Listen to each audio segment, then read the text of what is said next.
Seramai 1.1 juta orang pengundi ditelefon secara rawa di seluruh negara, dan mereka ini pengundi Melayu Bumiputera Islam sahaja.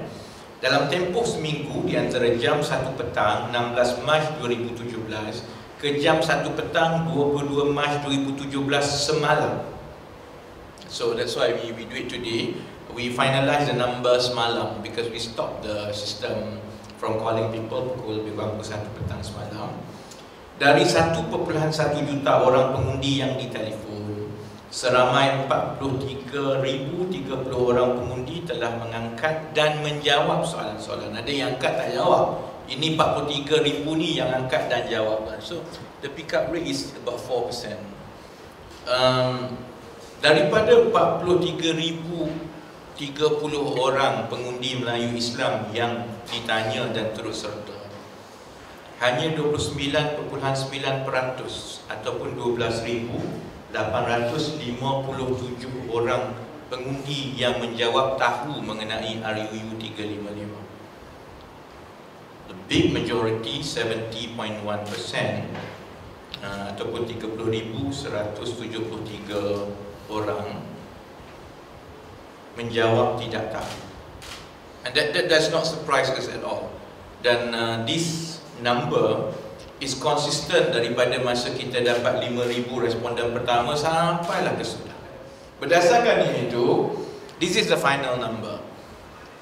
According to our evaluation, hanya 4,484 orang pengundi atau 10.4% dari 43,030 pengundi Melayu Islam yang telah menyertai kaji selidik ini yang berpendirian bahawa RUU 355 adalah adalah isu penentu undi dalam PRU14. Hanya 10.4% sahaja. Ya? Kami tengok daripada 43,000 orang yang jawab tu, kami pilih daripada 43,000 orang ni yang mana yang dulu jawab randomly, dia juga jawab the first one. Dan daripada situ kita tahu dia undi BN ke, dia undi Pakatan ke, dia undi PAS. And that allowed us to be able to show the result based on political parties vote. Pengundi BN tu maksudnya dalam Januari 2017 dia memang jawab dia nak undi BN. Pengundi PH pun sama, dia undi, dia jawab dia nak undi Pakatan Harapan, dan pengundi PAS dia nak jawab dia nak undi PAS dahulu.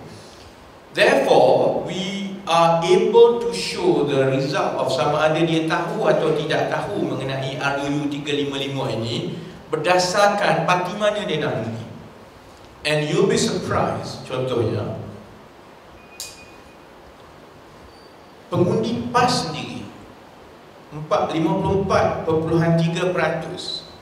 daripada pengundi Melayu Bumiputera Islam yang dalam survei Januari 2017 mengatakan akan mengundi PAS.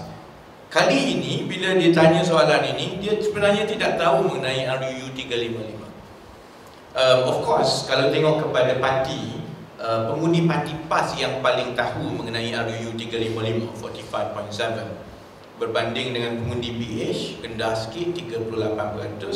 Of course juga it's not surprising at all, pengundi BN yang paling rendah. Ini Melayu-Melayu, yalah kita faham lah, saya tak buat komen lah kan.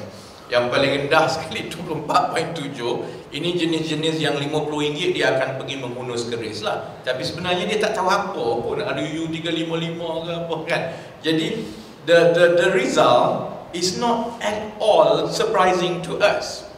But I think it is important for politicians and the country at large to really know the pulse of the fence-sitters and common people, supaya ahli politik ni tidak syok sendiri. Dia bercakap mengenai perkara yang sebenarnya hanya tergolong di kalangan tertentu saja.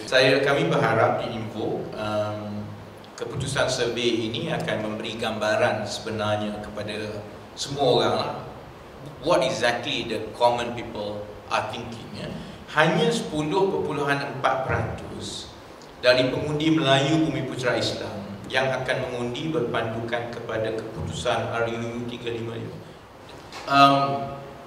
Kepada PAS sendiri, I think they have to reflect bahawa hanya 54% dari pengundi Melayu Bumiputra Islam yang berhasrat untuk mengundi PAS sebenarnya tahu mengenai RUU 355. Which means that even if among your core voters, they don't know about RUU 355.